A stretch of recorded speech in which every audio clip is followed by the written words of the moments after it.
Amuyo ka basta nagmayat talaga itirik na no kasi nga makapatader ka iti negosyo nga sangyupan. Islatin ni ubraan mi. Dating negosyo ka basta ka napintas datoy lalo ka dagiti mabisbisinan, may dalang mangan ditoy. Nga magbayad naman na negosyo nga raw. Ate gayam ket sangyup UTG kapsat.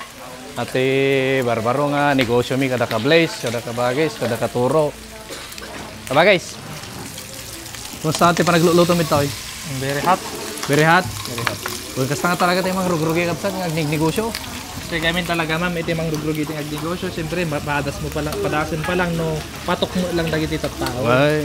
Lakay! Ayan ang nga daddy, inugluto mo na ay! Ang nakaluta da, ka-blessing! Wala, ang damdama ako, vlog na ha? Nagtamit kami nga vlog! Kasi nga ro, nagluto ta nga ro day. Panira mo ni bakit mo? Panira mo ni bakit? Luton! Nga ro, marag bisbisin nit. Ka-blessing, nakaluto ni Tita Saran. Di penalnalpas di content ko ka, pamama ibulbulgar eh.